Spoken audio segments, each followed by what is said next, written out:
We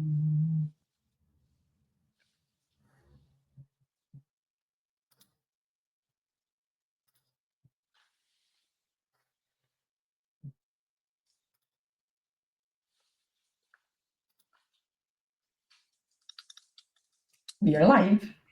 All right, wonderful, wonderful. We're going to go ahead and give it a couple minutes for more folks to join before we get started with Cami. And my name's Jen Burton, and we're really excited about this opportunity today to learn from Cami.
All right.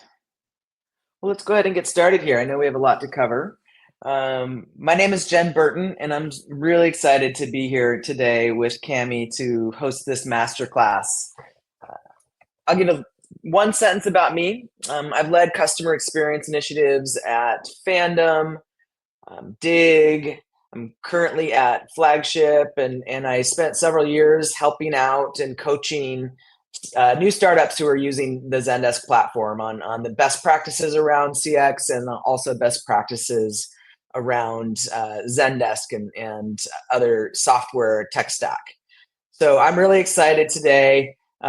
What I do now is I partner with companies, mostly Series A, Series B startups, to help them navigate rapid growth and scaling and get ready to really grow their customer experience organizations in a way that ensures business excellence. So before we dive in with Cami, I want to talk about Birdie, who is generously hosting this class today. Birdie is an AI platform that really drives business forward for customer experience teams. They've had success in 10xing CX productivity, 20 to 30% reduction in customer churn, and over 40% reduction in CX costs, which is just a really dreamy piece of software. I think every CX leader and every CFO, these are great numbers to really help maintain a really solid performance, grow performance without having to spend more operationally. So what we see is that feedback is all across the place. It may be with your success teams and your account managers. It may be with your support teams. And there's really been no standardization, right? So what we can't do is correlate these voice of customer with business metrics. How do we take what these customers are saying and experiencing into business planning and strategy? Leadership, as I'm sure you all know, I certainly know this, it takes a lot of spreadsheets. It's very time consuming. We're out here managing data analysis and having to really go in and dig to get those granular insights that are so important. And then what we do is we've got to find a way, and Cami's going to teach this today. We've got to find a way to engage our stakeholders and our executives in prioritizing these results and prioritizing these initiatives. So Cami's going to teach us all about that today. I'm really excited about that. And so here's just a little graphic of how Birdie works. Coming in, we're going to start with measuring the communication and into the journey monitoring. Where are these folks going and how are they getting to us? So we're going to use this to really identify and quantify opportunities. Then we can take that data into the prioritization process for the business. From there, we have the support initiatives and the prioritization around that. And then we've got what everyone wants, which is initiative tracking, show me the money, how did this work? And then it just keeps going in this wonderful cycle here. So that's really the strong benefit of Birdie, is to put all of this into one package for CX leadership. All right, so I'm going to turn this over to Cami. I will just say that in the first time I spent time with Cami, I walked away from our meeting just really fired up and ready to make some changes for my current organization. And I know you're going to experience that today. So off we go with Cami's masterclass, going from a cost center to a profit engine. I'll leave it to you. Wonderful. Thank you so much. Thank you for setting the stage. And I can't agree more. It was such a good experience in our first conversation, and I can't wait to walk our audience through what we have prepared for them. So let's dive into this, right? So what do we have for today? Let's cover our agenda. First of all, I'm going to talk a little bit about who I am and why I'm here, what I do. Then second, we're going to dive into our first lesson. And in total, just for expectation settings, we're going to have 4 lessons here that you definitely transform the way you see CX, or the way you have been seeing CX so far. First one, how do we pick the right language? Second lesson, we're going to understand P&L. This is so key for you to be more successful when dealing with customer experience. Then the third one is, how do we make CX a fundamental driver of business success? Because it can be, and actually is, but it highly depends on how we position CX. And that's one of the things I'm going to teach you today. Then the fourth is, how do we use data to focus on needle movers? Data is absolutely all over the place nowadays, right? So if we compare today to a year ago, 2 years ago, 10 years ago, my goodness, we have so much more data available. However, I don't want you to get lost. I want you to be laser focused on what actually makes the difference so you can be more successful. And last but not least, final takeaways. I am seeing here people joining us from Brazil, from Mexico City. So it's such a pleasure to have you all. From Toronto, welcome everybody. So it's a pleasure to have you here. So let's get this going. Fantastic. So who I am, right?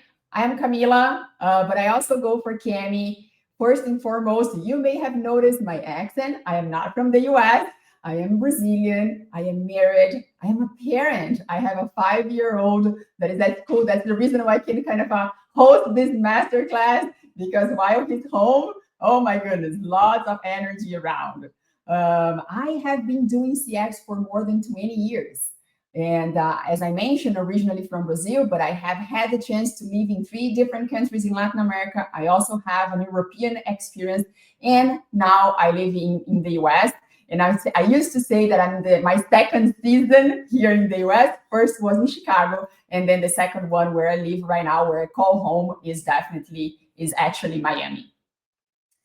I was recently awarded with the best support of the industry. And one of the reasons why it happened is because we went through this transformation I'm going to teach you today. But I'm very proud of what me and my team were able to build, and how we transform CX into a revenue drive engine, if you will. International speaker, I love talking. You're going to realize today I'm going to have to control myself to limit to 25 minutes, because I do love talking and sharing what I know, and moreover, inspiring others to go after their dreams and making a difference. And last but definitely not least, I recently transitioned out of corporate. It's been more than 20 years, as I mentioned. However, now I engage with corporate in a completely different way. I have founded my company, which is called Rise Up, where I mentor and I consult CX. Ready? I see people from Brazil joining as well. Oi, pessoal. Let's get going. Fantastic. Let me move it here. First lesson, speak the right language. It may sound kind of too basic, but it's not. Let me give you an example. For those here in the US, this masterclass is in English, right? For those here in the US, do we speak the same English in New York as in the I don't know, the Middle West of New York or the Middle West of the US? Definitely not. The same thing in Brazil. So the Portuguese that we speak in São Paulo is different than how our friends cariocas from Rio de Janeiro we speak.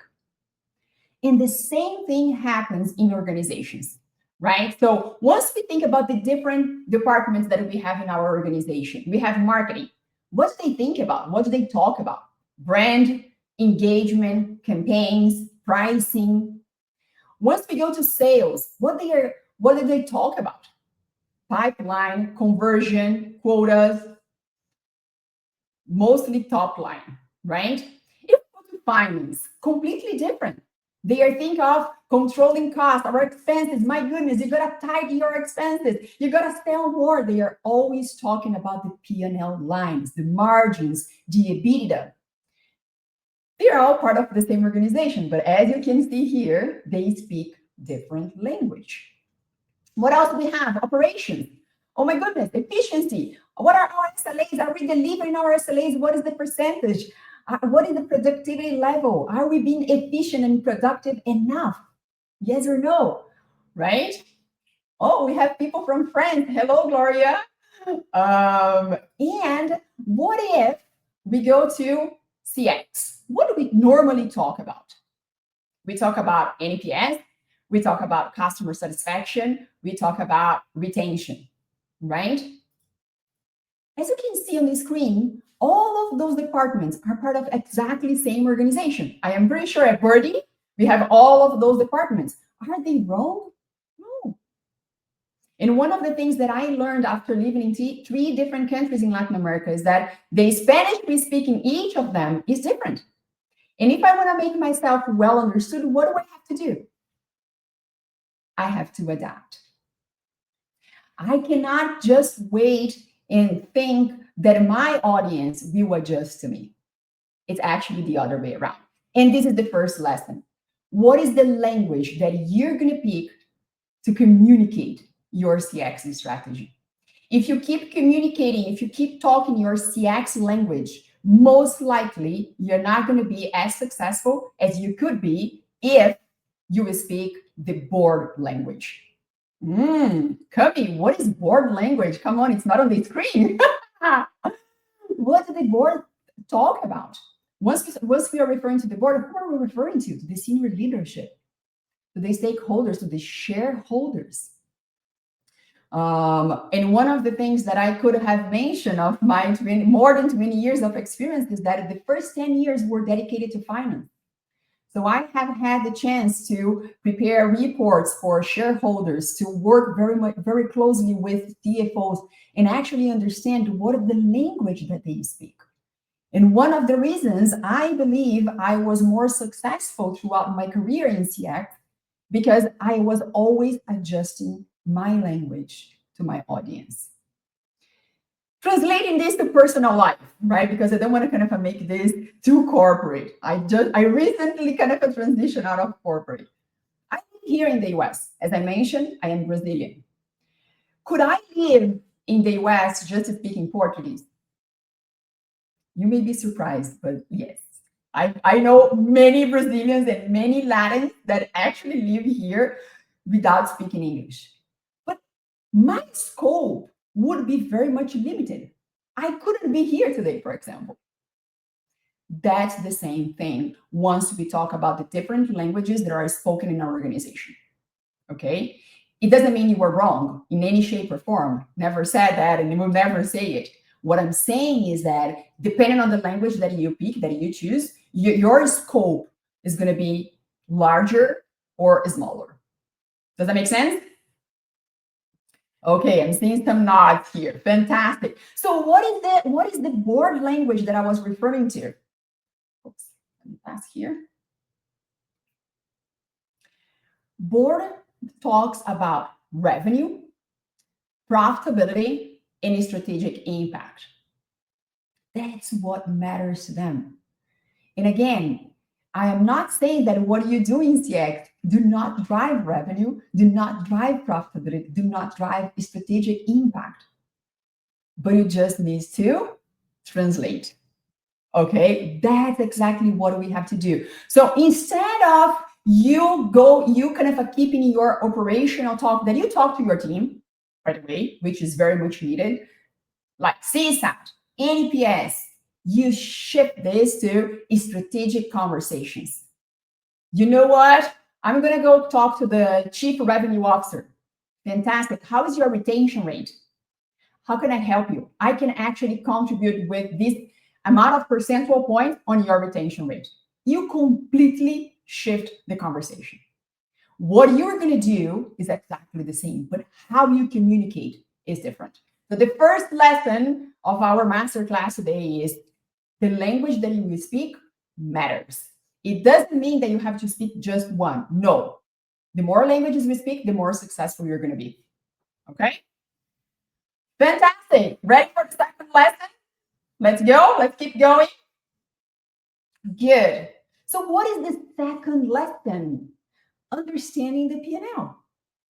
Cami, what is P&L? Go ahead. I'm lost here. You were talking about CX. You were talking about kind of a board's language. I was following you, but now you kind of you came with another acronym. What is this? Profit and loss is one of the most used reports that we use in finance. It shows us how much we have in sales, in top line, how much we have in expenses, and the difference of the two is our profit or loss. This is P&L. I don't expect anyone here to become a finance expert. I just want you to know what matters most when kind of talking to the different audiences that you're going to have across your organization. So let's see. As I mentioned, main lines: revenue, total income generated from sales and services, expenses, costs incurred to operate the business, and then you have the result. And if I have the chance to ask the audience here, I wish answer in the chat, okay, so I don't feel alone here. Once you have conversations, once your manager, your COO, or your CEO kind of engage with you, where those conversations land? Once we think about the P&L lines. Stefan is saying here, P&L financial. Yeah, it's essential. Absolutely. Throughout my career and what I have been mentoring CX leaders. Most of the conversations, most of the CX related conversations fall under expenses, under efficiency. And why? Because most of the non-CX leaders see CX as a cost center. So why would I have conversations about revenue, about profit, if I see you guys as a cost center? But we can turn that page. We can change that game. Because as I said before, if you learn how to speak the board language, where you're going to reach out to the C-level of your organization and you're going to engage and speak their language, then you're going to start shifting how they view you and CX.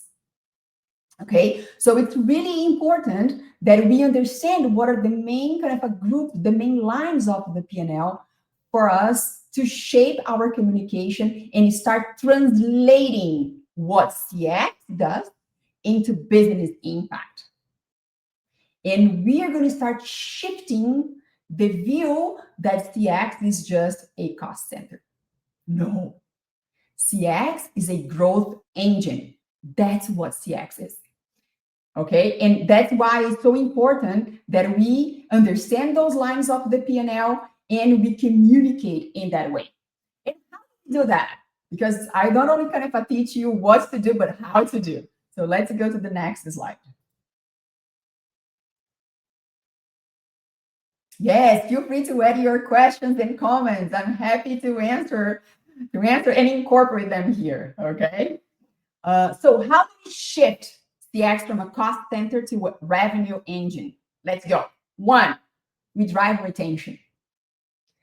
Whenever we improve the customer experience drives trust, that drives loyalty, that drives revenue. You stay longer with your service provider because you trust the service that is provided. What does it mean? Higher LTV. So we are talking about retention. So instead of going and saying, no, I can improve the experience, no, I can drive a longer and higher LTV, which is more revenue. It's how you communicate. It's how you position. What is the second one? I reduce churn. I have many business cases that I can share with you afterwards on how I went and focus on reducing churn. Why? Because if your client is happy, you will not only increase revenue, you're going to increase frequency. And most likely, if you start educating them, they will contact you less. So look at this. We are kind of dealing with here with the different lines of the P&L. I talk about the top line, about revenue. Now I'm talking about cost. If you combine the two, what are we talking about? We are talking about profit. We can also boost referrals. One of the examples I shared with Jen in our dry run session was how I became the biggest referral channel in my previous employer. It was just by using what I have at hand, which was satisfied clients. Satisfied clients are good referrals, right? And enable upsell. One of the things that people do not realize is that even though they think that sales is the face of the organization, which again, I do not disagree. How many touch points do we have in a contact center on a daily basis? We are talking about quantity. But if we flip that equation to quality, what can I do out of those interactions? A customer that is already happy will behave in a way. But a customer that comes to us with a problem and we have the ability to translate this into satisfaction, will behave in a completely different way. And that's when we can use that opportunity to actually upsell. So instead of going to your C-level and say, we need more budget for support because I need to recognize my team, because I need to hire more resources, because I need to train them. Let me tell you something. By improving CX, I am going to contribute with X% in retention, leading to that amount of money. You completely shifted the conversation. Okay? So first lesson, you got to choose, you got to pick your language. Second lesson, you got to understand what are the lines of the P&L and use these in your favor to communicate with your audience. Okay? Let's go to the third one. My goodness, time is running. What is the third lesson? You're going to make CX a fundamental driver of business success. Cami, what is this? What I'm saying is that by understanding the impact that you can drive, you're going to make CX a fundamental pillar for absolutely every organization that you work for. Whenever we are discussing costs can be reduced, especially now in the era of AI. Oh, I'm going to replace this with AI. I'm going to repurpose this with the AI. But by the moment you become a revenue generator, then this game changed completely. Okay? And how do we do that? Here, first of all, what is your company's strategic objective? If you do not understand the direction that your company is moving, then it's going to be way harder for you to actually contribute. Some companies are focused on expanding. Some companies are focused on efficiency. Some companies are focused on a specific market share. What is your company focused on? Remember, whatever the company is focused on, you're going to translate these into P&L lines and start communicating in the same way. Your voice is going to be heard. I promise you. 2, whenever you understand this, okay, so my company is expanding. How can I help my company? How can I contribute to that expansion? How can I use CX to increase revenue? Oh, am I going to make all of my interactions become a referral channel? It's a way. Hello, Chris. That's definitely a way. Am I going to help them to reduce churn because I am providing a spectacular experience? It's another way. But I'm not go talk about what is kind of the average handle time, what is the CSAT. This is for our CX team. They speak that language. With the C-level, you're going to contribute. You're going to make CX a fundamental driver for the company's success. That's what we're going to do. And what is the third one? Again, you're going to position CX as a non-negotiable business function. And today I was actually kind of scrolling on my LinkedIn and I saw a post about it on how that CX leader had a kind of a turning point on understanding that every time he was presenting CX using CX language, he was losing the audience. But by the time he started using the C-level, the boardroom language, things completely turned around for the better. Okay? So it's really important that you understand what is the main focus, what is the strategy, what is the main challenge of your company. And then you work backwards from CX to see, okay, how CX can contribute here. And don't be afraid of taking risks. If you really want to be successful, taking risks is part of the game. Otherwise, you will always be seen as a cost center. In a cost center, we will always struggle to reduce costs and not necessarily to engage in strategic conversations. Okay? Third lesson. Oh gosh. Okay, I'm a little bit behind, but we're going to go. Fourth lesson. What is this? Use data to focus on needle movers. I started this masterclass by saying that nowadays we have so much data available that it's sometimes hard for us to know which one we are going to use. And for every single metric that we deal with, that we track, we will have opportunities to improve, to make things different. This is life. The perfection does not exist, right?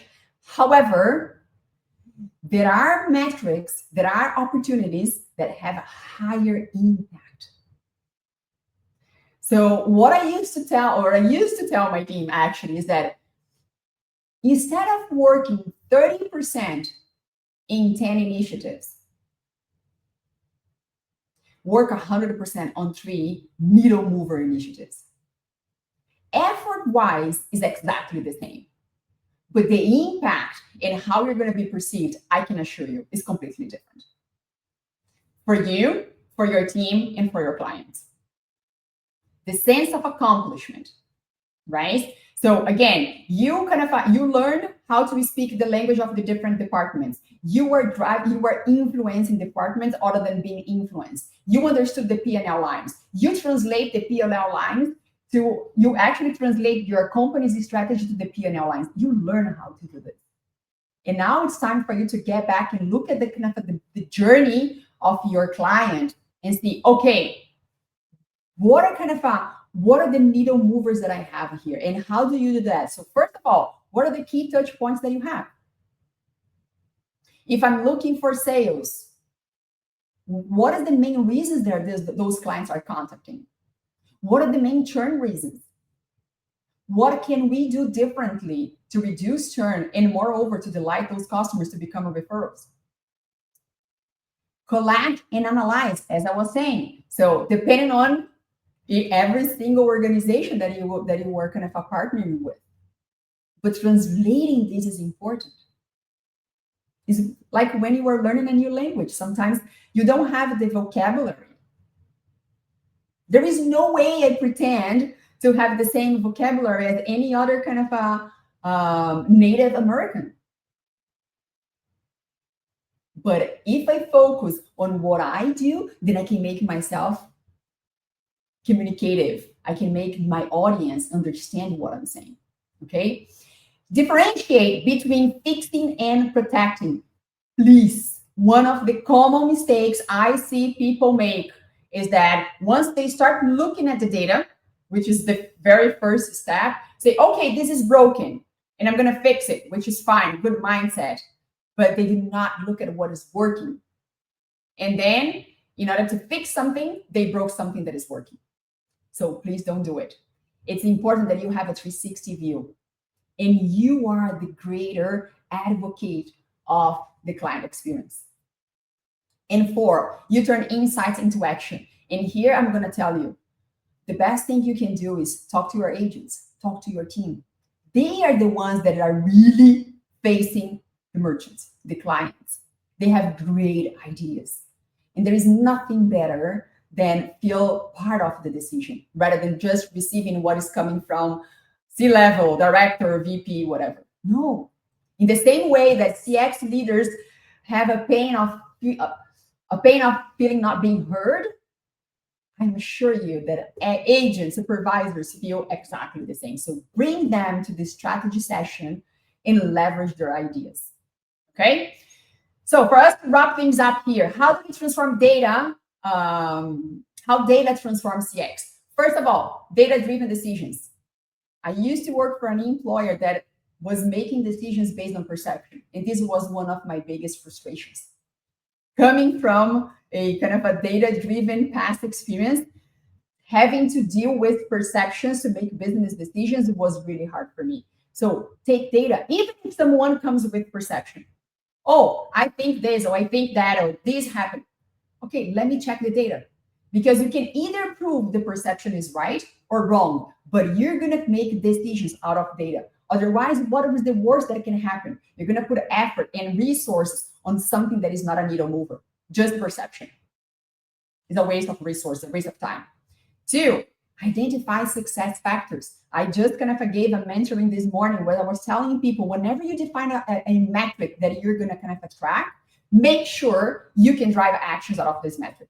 Otherwise, you are just kind of frustrating whoever is calculating this metric on a frequent basis. You have a metric, your metric is your guide, and your metric must drive action. Once you have the metric, what are the issues? Don't forget, as I said before, what are the issues, but also what are the opportunities and what is working. And last but not least, guide optimization. So focus on what actually matters, particularly in operations. And I have, as I said, more than 20 years in this field. Everything is urgent. Everything is kind of behind schedule. Who is not living that anxiety nowadays? Is everything actually urgent? Does everything has the same kind of a power to make a difference? No. But if you are a data-driven person, you can make that call. And you can go to even to your manager or to your manager's manager and say, hey, let's focus on B rather than A because of data. And I'm pretty sure they're going to hear you. Okay? And just for us to kind of give some numbers here. So the company that enhance CX can see even more than that. But again, based on McKinsey, from 2 to 7% increase in sales revenue and from 1 to 2% boost in profitability. Go to Wall Street right now and say that you have a 2 percentage point opportunity to see if you're not going to have all the eyes on you. It's up to you. Okay? So for us to wrap up, what do we learn today? 1, we're going to speak the board's language. What it means that every single department across the organization speaks different language. And if we want to be more successful, we're going to have to position ourselves as a fundamental driver for success. That's exactly what is the lesson number 2, where we understand what are the P&L lines and we speak that language. And we're going to align whatever we do in CX with the business strategy. And last but not least, we are not guided by the wind. We are guided by data, and data that we know that will make a difference. Thank you so much. And I'm going to leave this for questions.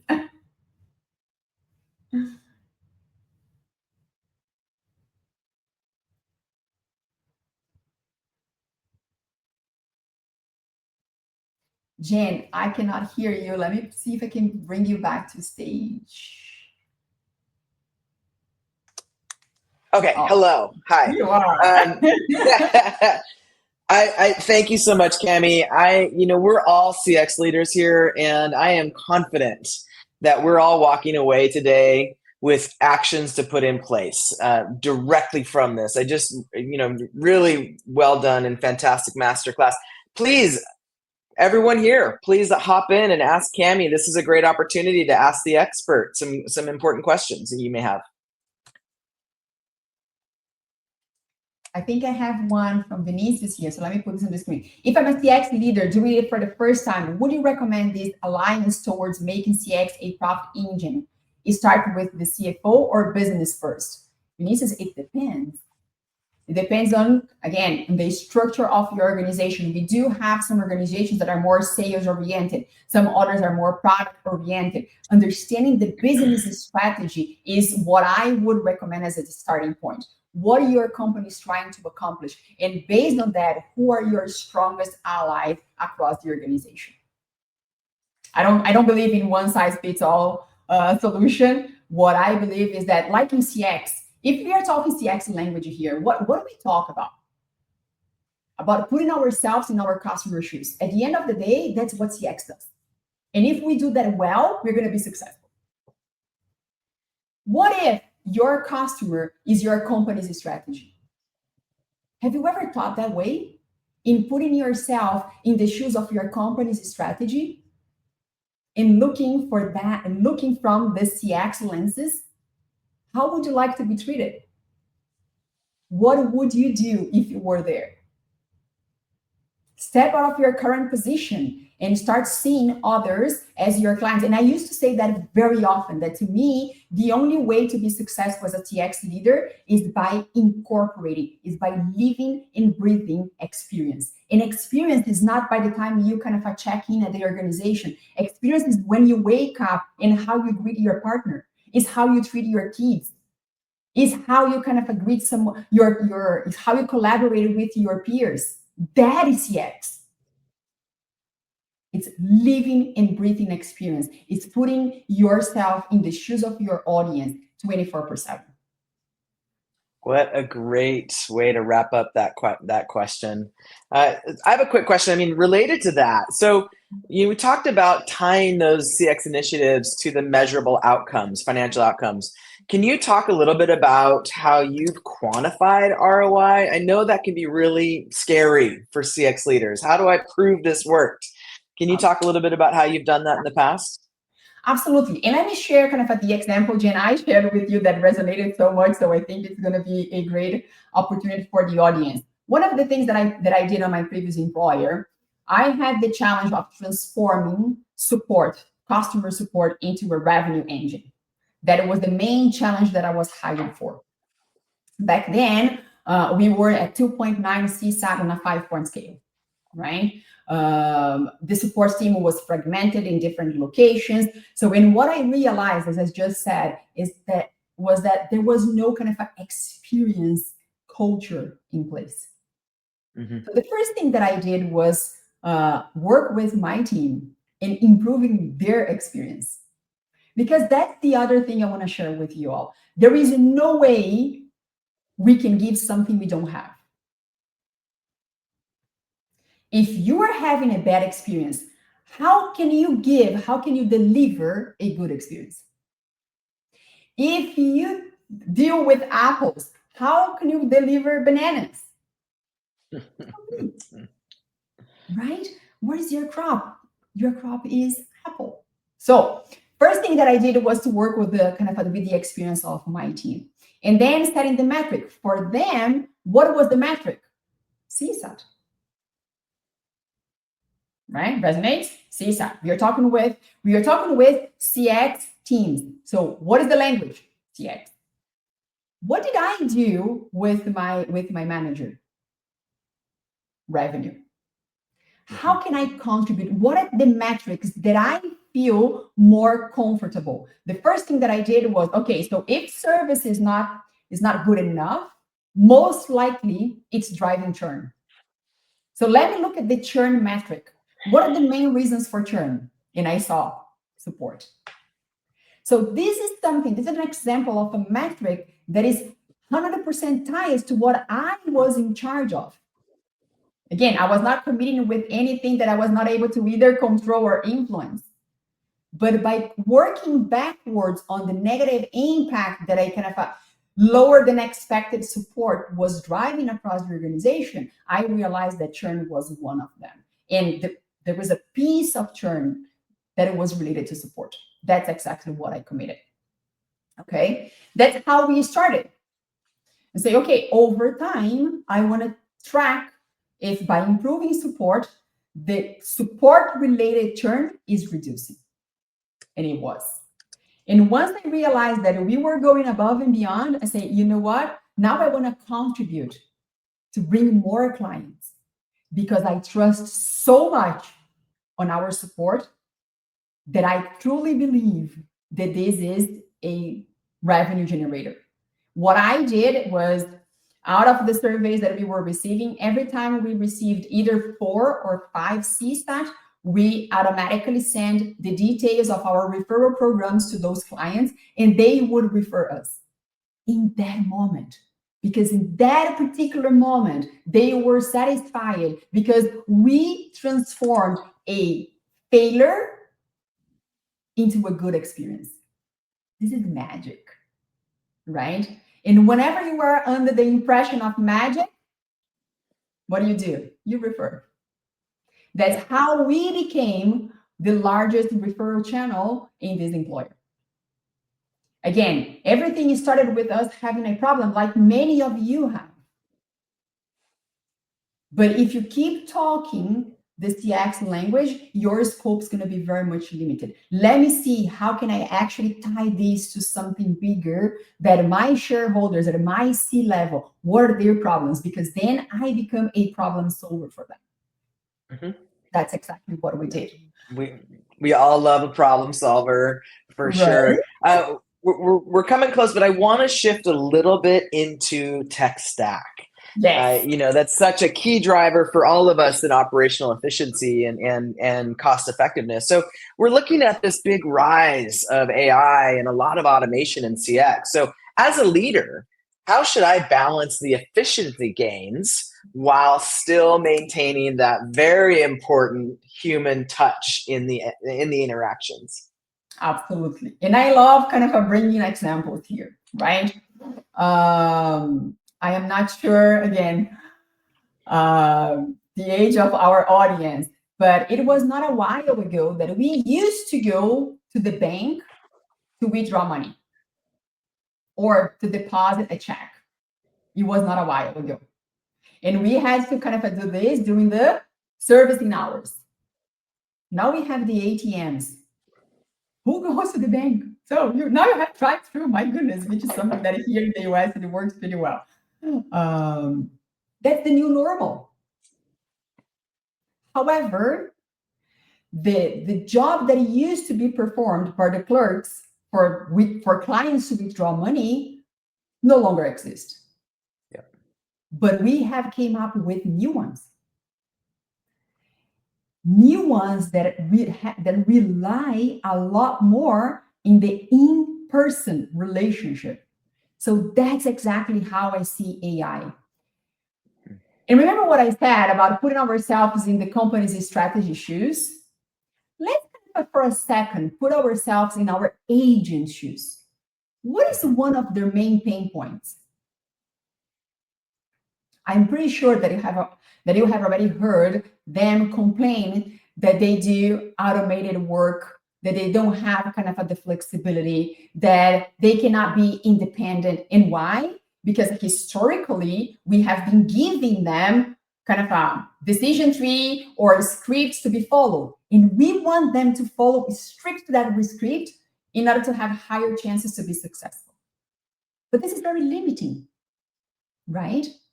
What if those things that we want human beings to be kind of type in a box and following scripts could be done with AI? And whenever we have an in-person interaction is when we're going to upsell. That's it. Wonderful. So AI came to stay. I personally love AI. Some of my slides that you saw today, I did with an artificial intelligence. Because again, why would I use my time to do something that is not one of my competencies? I'm not a designer. That's what AI came for. Mm-hmm. But I doubt AI could be here like Jen and I today sharing those experiences with you all. That's it.